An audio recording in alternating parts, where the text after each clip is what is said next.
हमारी आज की जो कक्षा है उस आज की कक्षा में हम पढ़ेंगे कि एम्फीबिया में पैतृक रक्षण किस तरीके से होता है या पैतृक संरक्षण किस तरीके से होता है। पेरेंटल केयर इन एम्फीबिया या एम्फीबिया में पेरेंटल केयर के प्रकार क्या क्या है। पेरेंटल केयर दरअसल होता है क्या, अपन पेरेंटल केयर को डिफाइन कैसे करेंगे, कैसे पहचानेंगे। अडल्ट एनिमल है या अडल्ट एनिमल अपने अंडों को, लार्वा को या जो अंडर डेवलप एम्ब्रियो है उसकी तब तक रक्षा करता है, देखभाल करता है जब तक कि उसको प्रीडेटर से सेफ नहीं करे, या पर्यावरण की जो विभिन्न जो अवस्थाएं हैं, अनफेवरेबल कंडीशन है, उससे तब तक रक्षा करता है जब तक कि ये सारे प्रीडेटर से या एनवायरनमेंट से अपनी रक्षा करने में समर्थ नहीं हो जाए।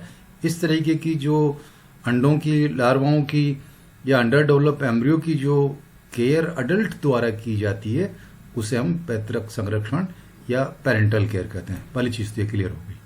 अब पेरेंटल केयर नेचर में लगभग हायर जो एनिमल्स हैं, हायर कोऑर्डिनेट्स हैं, वहाँ तो बहुत बढ़िया कंडीशन मनुष्य को हम देखते ही हैं कि किस तरीके से छोटे बच्चों का लालन पालन पोषण होता है, किस तरीके से जो है छोटे बच्चों को जब तक कि वह पूर्ण रूप से विकसित नहीं हो जाए पैतृक संरक्षण की आवश्यकता होती है। लेकिन हम इससे पहले भी चले, हम इवन कुछ इन्वर्टिब्रेट्स में, वर्टिब्रेट्स में जहाँ भी देख रहे हैं हम पैतृक संरक्षण या पेरेंटल केयर पाई जाती है। आज हम एम्फीबिया में पढ़ेंगे कि एम्फीबिया में पेरेंटल केयर किस तरीके से काम करता है। हम जानते हैं कि ये क्रिया जंतुओं के अनेक समूहों में देखने को मिलती है। ऐसा लगता है कि अपनी संतति के जीवित बने रहने और उसके विस्तार करने के अवसरों में वृद्धि करने के लिए पैतृक रक्षण का विकास जंतुओं के विभिन्न समूहों में स्वतंत्र रूप से हुआ है। इसलिए प्रत्येक जंतु समूह में पैतृक रक्षण की विधि भी अलग अलग प्रकार की है, अलग अलग डिफरेंट है। एम्फीबिया में पैतृक रक्षण की क्या क्या विधियां हैं। एक तो इनडायरेक्ट है पैतृक रक्षण विधियां। इनडायरेक्ट क्या है? इस विधि में अंडों की सुरक्षा घोंसले, नर्सरी तरह शरण स्थलों का निर्माण कर की जाती है। इसमें अंडों की सुरक्षा निश्चित की जाती है। अंडों को देने से पहले घोंसले बनाए जाते हैं, नर्सरी बनाई जाती है या शरण स्थलों का निर्माण किया जाता है। इनडायरेक्ट प्रोसेस हो गया ये। इसमें यह ध्यान रखा जाता है कि अंडों को परिवर्धन के लिए पर्याप्त नमी अर्थात जल मिल सके, परिपक्वी जंतु उन तक न पहुंच सके और पर्यावरण की विषम परिस्थितियों जैसे उच्च ताप, शुष्कता, जलाशय के जल में ऑक्सीजन की कमी तथा भोजन की कमी आदि अंडों और लार्वा को कम से कम हानि पहुंचा सके। इस दृष्टि से कौन कौन से साधन अपनाए जाते हैं, कौन कौन से मेथड काम में किए जाते हैं। एक तो ये फर्स्ट, घोंसले अथवा अंडे देने के लिए उचित स्थानों का चुनाव करना, सिलेक्शन ऑफ साइट्स। आपको ये साइट चुननी पड़ती है कि कहाँ पर जो अंडे दिए जाएं उसके लिए स्थानों का चुनाव करना पड़ता है। इस विधि में कुछ मेंढक तथा टोड अंडे देने के लिए ऐसे स्थलों का चुनाव करते हैं जो जलाशय से अलग सुरक्षित माइक्रो हैबिटेट्स होते हैं जिसमें पर्याप्त नमी बनी रहती है। इस तरह जलाशय में रहने वाले परिपक्षी जंतुओं से अंडों की रक्षा हो जाती है। जैसे फाइलोमेडुसा, रेकोफोरस, हाइलोडेस के सदस्य अपने अंडे को जलाशय के ऊपर लटकने वाले वनस्पति की पत्तियों से चिपका जाते हैं। कुछ वृक्षवासी मेंढक अपने अंडों को वृक्षों की नम खुकालों में देते हैं। अंडे से लार्वा निकलकर जलाशय में गिर जाते हैं। भारत में रेकोफोरस, मालाबारिकस और अफ्रीका का कायरोमेंटिस भी अपने जलांडक वृक्षों पर ही जमा देते हैं। झागदार घोंसलों का निर्माण, झागदार घोंसलों का निर्माण किया जाता है फॉर्म नेस्ट जैसे। कुछ एम्फीबिया जल में तैरते हुए झागदार घोंसला बनाते हैं और उसमें अंडे देते हैं। मादा मेंढक म्यूकस उत्पन्न करती है और उसे जल में छोड़ देती है। वह अपनी पिछली टांगों से म्यूकस को मथकर झाग का ढेर उत्पन्न कर देती है और उसमें अंडे रख देती है। अंडे सुरक्षित तैरते रहते हैं और जब लार्वा निकल जाते हैं वो जल में आसानी से पहुंच जाते हैं। जापानी मेंढक रेकोफोरस शगली के मैथुन कर रहे युगल पहले नम भूमि में एक छोटी सुरंग बना लेते हैं, फिर उसे झाग से भर देते हैं। अब देखिए ये रेकोफोरस, ये झागदार floating foam nest of water, झाग भरी सुरंग में अंडे रख दिए जाते हैं। जो उसमें लार्वा निकलते हैं जलाशय में फिसल कर गिर जाते हैं। ये जो रेकोफोरस का हो गया। ऐसे ही दूसरा फ्रॉग लेप्टोडेक्टाइलस मास्टिकसिनस की मादा मथकर श्लेष्मा को फैनिल पिंड बनाती है, उसे जल के निकट छिद्रों में भर देती है और उनमें अंडे देती है। इन काम चलाऊ निडों में परिवर्तित टेडपोल्स तुरंत जल में प्रवेश कर सकते हैं। कुछ एन्यूरेंस अपने अंडे पानी पर तैरते फैन के निडों में दे देते हैं। मादा श्लेष्मा की विशाल मात्रा निकालकर उसमें अंडे देने के लिए अपनी पिछली टांगों से पीटकर फैन बनाती है जब टेडपोल स्फुटित होते हैं तो वो फैन से जल में गिर जाते हैं। ये मड नेस्ट ये तरीका हो गया। एक पहला तो ये है जिसकी हम बात कर रहे थे, सुरक्षित स्थानों को चुनाव। दूसरा ये झागदार घोंसलों का निर्माण। तीसरा जो हम बात कर रहे हैं, मिट्टी या रेत में नर्सरी का निर्माण। मड नेस्ट जैसे हाइला फाइबर का नर सदस्य गहरे जल में गोलाकार नर्सरी का निर्माण करते हैं। ये गोलाकार नर्सरी मड नेस्ट, हाइला फाइबर के पंख घोंसले। यह नर्सरी लगभग 6 से 7 सेंटीमीटर गहरी और 30 सेंटीमीटर व्यास की होती है। यह नर्सरी नर मेंढक द्वारा तैयार की जाती है तथा मादा मेंढक इसमें अंडे दे देती है और अंडे और उससे निकलने वाले लार्वा अपेक्षाकृत सुरक्षित बने रहते हैं। तीसरा प्रोसेस ये हो गया इनडायरेक्ट। चौथा, जिलेटिनस बेग के रूप में घोंसलों का निर्माण। कुछ मेंढक जैसे फारेनोसेक्सलस बायरोई अपने अंडे एक सॉसेज आकार या बेलनाकार पारदर्शी जिलेटिन थैलों में देते हैं। इन थैलों का निर्माण मादा मेंढक अपने स्त्राव से करती है और उन्हें जलधारा में छोड़ देती है। थैलों में अंडे सुरक्षित रहते हैं। ये जो फायरोनोसेक्सलस बायरोई है उसका जो प्रोसेस ये है कि जिलेटिन थैलों में अंडे दिए जा रहे हैं। एक छोटा समुद्री सैलामेंडर सैलामेंडेला किजरलिंगी भी 50 से 60 छोटे अंडे एक जिलेटिन थैले में जमा करता है और उसे जलीय पौधों से चिपका देता है। वृक्ष पर घोंसलों का निर्माण। अजीब लग रहा है, एम्फीबियंस कैसे कर सकते हैं? ये तो एवियन कैरेक्टर हो गया वृक्ष पर घोंसलों का निर्माण। लेकिन दक्षिणी अमेरिकी वृक्ष मेंढक फाइलोमेडुसा हाइपोकॉन्कोडेलस मुड़ी पत्ती के नीड उस जिसके किनारे अवस्करी स्त्राव द्वारा चिपका दिए जाते हैं उसमें अंडे देता है। जब टेडपोल बन जाते हैं वो सीधे पानी में गिर जाते हैं। दूसरा वृक्ष मेंढक हाइला रिसिनफिक्ट्रिक्स पेड़ों के तने में उपस्थित हुकालों में अंडे देने के लिए घोंसलों का निर्माण करती है। मादा इस खोखले स्तर को मधुमक्खी के छत्ते से मोम लेप कर आस्तरित कर देता है। जब उनमें वर्षा का जल बढ़ जाता है तो वह इनमें अंडे दे देती है और अंडे जलाशय में रहने वाले परिपक्षी जंतुओं से सुरक्षित हो जाती है। अंडों या घोंसलों की रक्षा। नेक्स्ट जो प्रोसेस है इनडायरेक्ट, ये डिफेंडिंग एग्स ऑन टेरिटरीज। कुछ मेंढक अपने जनन स्थल क्षेत्रों का निर्धारण करते हैं और उस क्षेत्र में प्रवेश करने वाले जंतुओं से संघर्ष कर उन्हें खदेड़ देते हैं। जैसे राना क्लेमेटाइडेंस की कुछ अन्य स्पीसीज के कुछ मेंढक वास्तव में अंडे के ऊपर बैठे रहते हैं, उसकी रक्षा करते हैं। मेंटोफायरेन रोबुशिया का नर 17 अंडों से युक्त लचीले जिलेटिन आवरण के ऊपर वास्तव में बैठता है और उसे हाथों से पकड़ता है। कुछ वृक्ष मेंढक जल से ऊपर अंडे देकर उनके पास बैठते हैं और उनके ऊपर विश्राम करते हैं। रक्षक मेंढकों को हटाने का परिणाम अंडों का निर्जलीकरण, अंडों की मृत्यु होता है। ये तो इनडायरेक्ट प्रोसेस हो गया जिस तरीके से किया है। इनडायरेक्ट प्रोसेस में घोंसलों उचित स्थान का चुनाव करेंगे, फॉर्म नेस्ट बनाए जा रहे हैं, मड नेस्ट बनाए जा रहे हैं, जिलेटिनस बेग होते हैं, ट्री नेस्ट होते हैं, अंडों या घोंसलों की रक्षा की जाती है। ये सब इनडायरेक्ट हो गए। डायरेक्ट क्या प्रोसेस हैं एम्फियोक्सिस में पेरेंटल केयर के।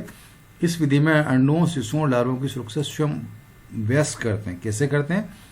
अंडों के चारों ओर कुंडलित होकर रक्षा करना, जैसे एम्फीबीजा, एम्फीयुमा, इक्थियोपिस, हाइपोजियोफिस की मादा गीली मिट्टी के बिलों में अंडे देती है और सावधानी से अपने शरीर को उनके चारों ओर कुंडलित करके तब तक उनकी चौकसी करती है जब तक कि स्फुटित नहीं होते। जैसे इक्थियोपिस को देखा ना, अंडों की रक्षा करती हुई फीमेल, ये अंडे हैं। इक्थियोपिस इसके चारों तरफ इस तरीके से कवच बना लेती है, गोलाकार कुंडलित हो जाती है इसके चारों तरफ, उसकी रक्षा करती है। वैसे ही सेलामेंडर प्लेथोडोन की माता भी अंडों के चारों ओर कुंडली बनाकर लिपटी रहती है, जो किसी सड़े गले लट्ठे की पोल या चट्टान के नीचे दिए होते हैं। मेगालोबेट्राकस मैक्सिमस में नर अंडों के चारों ओर कुंडलित होकर उनकी रक्षा करते हैं। अंडों को शरीर से बांध लेना या चिपका लेना। अनेक उभयचर अंडों के साथ रहने के बजाय उन्हें अपने शरीर से चिपका लेते हैं। मलिन सेलामेंडर डेस्मोग्नाथस फुस्कस की मादा अंडों की डोरी को अपने गर्दन के चारों ओर कुंडलित करके तब तक लिए फिरती जब तक कि वह स्फुटित नहीं होते। ये देखो डेस्मोग्नाथस, ये इस तरीके से अंडे अपनी गर्दन के चारों ओर लिपटा के तब तक अपने अंडों को लगाए रहेगी गर्दन के चारों ओर जब तक कि उनकी हैचिंग नहीं हो जाती। श्रीलंका में जो मेंढक होता है रेकोफोरस रेटिकुलस में अंडे मादा के उदर से चिपके रहते हैं। अलाइटस ऑब्स्टेट्रिकिस टोड जो सामान्यतः मिडवाइफ टोड के नाम से प्रसिद्ध है, ये ऐसे अंडों को चिपकाए हुए रहेगा। इसके नर अंडों को अपनी पश्च टांगों के समीप बांधकर फंसा लेता है और जब तक उन्हें बांधे रखता है जब तक कि उनसे लार्वा बाहर नहीं निकलते, जब तक वह इन्हें लेकर के पानी में डुबकी लगा लेता है।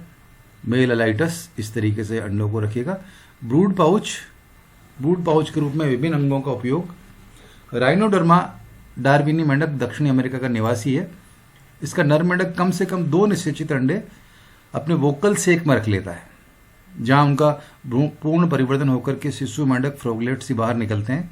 मादा रियोबेट्रैकस साइलस एक विचित्र विधि अपनाती है। वह अपने अंडों को आमाशय में रख लेती है और जब उनका परिवर्तन पूर्ण हो जाता है तब उन्हें मुख द्वारा बाहर निकालती है।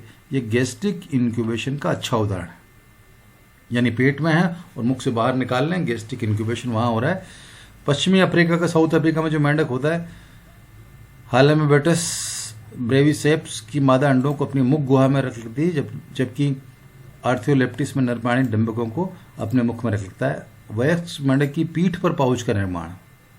पाइपा तथा सूरीनाम टोड में मादा की पीठ पर जनन काल में कोमल और स्पंजी हो जाती है। इस तरीके से egg and young ones in individual pits on bake.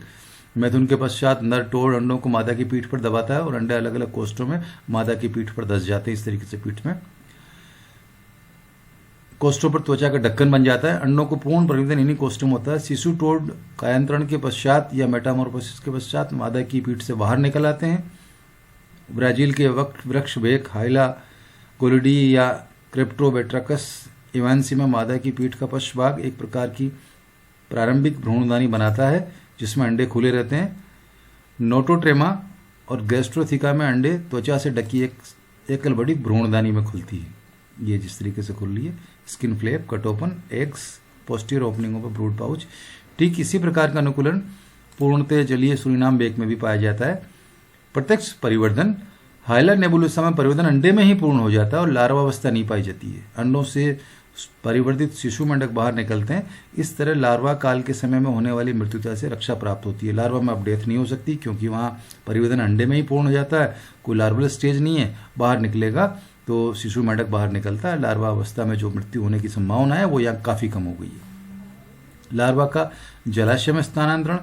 कुछ छोटे मेंढकों की जातियों जैसे फाइलोबेटस, पेलोबेटस, आर्थ्रोलेप्टिस, डेंड्राबेटस आदि जो अफ्रीका तथा दक्षिणी अमेरिका के ट्रॉपिकल क्षेत्रों में रहते हैं अपने अंडे स्थल पर देते हैं। लार्वा निकलने के बाद उन्हें अपने शरीर पर चिपकने देते हैं। इस तरीके से चिपक जाते हैं पेलोबेटस के पीठ पर टेटपो लारा। फिर उन्हें जलाशय में ले जाते हैं और वहां छोड़ देते हैं। लार्वा का मुख विशेष प्रकार के चूसक के समान होता है जिसकी सहायता से चिपक जाते हैं। और ये शिशु जनकता जिसकी हम बात कर रहे हैं, एम्फीबिया के कुछ सदस्यों में अंडों को जनन वाहिनी में ही रोक लिया जाता है। उनका पूर्ण परिवर्तन जनन वाहिनी में होता है। ये मेंढक शिशुओं को जन्म देते हैं। अफ्रीकी वेक, नेक्टोफायरोनोडिस एंड स्यूडोफायरिन छोटे मेंढकों को जन्म देते हैं। यूरोपियन सैलामेंडर 20 या अधिक शिशु उत्पन्न करता है, जबकि पर्वतीय सैलामेंडर एट्रा 1 या 2 पूर्ण परिवर्तित शिशुओं को जन्म देता है। जिम्नोफिना गण में जरायुजता व्यापक प्रचलित है और 4 में से 3 कुलों में जनन की यही विधि होती है। इसके सामान्य उदाहरण टाइफ्लोनेक्टस, डर्मोफिस और जियोट्रैप्टिस है। तो ये वो विधियां हो गई जिन विधियों से ये जो एम्फीबिया के जो एनिमल्स है वो एम्फीबिया के एनिमल्स पेरेंटल केयर करते हैं और अपने अंडों को या परिवर्तित होते हुए जो भ्रूणों को सुरक्षित रखते हैं अनफेवरेबल कंडीशन से और बाहर जो प्रेडेटर्स हैं उनसे, और उनकी तब तक रक्षा करते हैं जब तक कि हैचिंग के बाद वो बाहर नहीं निकल जाते। अब इस तरीके की जो संरक्षण की विधियां हैं एम्फीबिया में, जिसे हम पैतृक संरक्षण कह रहे हैं, उसमें एक डायरेक्ट तरीका होता है, एक इनडायरेक्ट तरीका होता है। जो इनडायरेक्ट तरीका होता है उसमें हमने पढ़ा कि इनडायरेक्ट तरीके में जो होता है घोंसले बना लेंगे, फॉर्म नेस्ट बना लेंगे, या हम कहेंगे मड नेस्ट बना लेंगे, या जिलेटिनस बेक के रूप में घोंसलों का ट्री नेस्ट बना लेंगे, या डिफेंडिंग एग और एग के चारों तरफ उनकी जो रक्षा करने का काम करेंगे। प्रत्यक्ष जो डायरेक्ट जो होगा वो अंडों के चारों ओर या तो कुंडली बना के बैठ जाएंगे ये, ताकि उनको कोई नुकसान नहीं पहुंचे, या उनको अपनी गर्दन में ले रहे हैं यहाँ पे ये, या अपनी टांगों के साथ में अटैच रखते हैं उनको। जिस तरीके से ये है, ये नरेलाइटस अंडों को यहाँ उलझाया हुआ है। ब्रूड पाउच होते हैं, उसमें पीठ पर पाउच का निर्माण कर लेते हैं। जो एलाइटस में यहाँ पाइपा की सतह पर जो पाए जा रहे हैं, पीठ पर पाउच का निर्माण होता है। और सबसे अंत में जहाँ और विकास की ओर अधिकतम और उच्च अवस्थाओं की तरफ जाएंगे वहाँ शिशु जनकता होती है कि वहाँ अंडों से लार्वल अवस्थाएं विकसित ही नहीं होती। अंडों से, लार्वल अवस्थाएं नहीं, वहाँ अंडों से शिशु मेंढक का निर्माण होता है। इसलिए ये संभावनाएं भी खत्म हो गई कि ये अनफेवरेबल कंडीशंस में मर जाएंगे। इनको जीवित बनाए रखने के लिए पेरेंटल केयर के ये साधन एम्फीबियंस के एनिमल काम में लेते हैं। आज हमने एम्फीबिया का पेरेंटल केयर पढ़ा। अब आगे आने वाली जो क्लास है उस क्लासेज में हम अपने सिलेबस से किसी दूसरे चैप्टर के बारे में डिस्कशन करेंगे।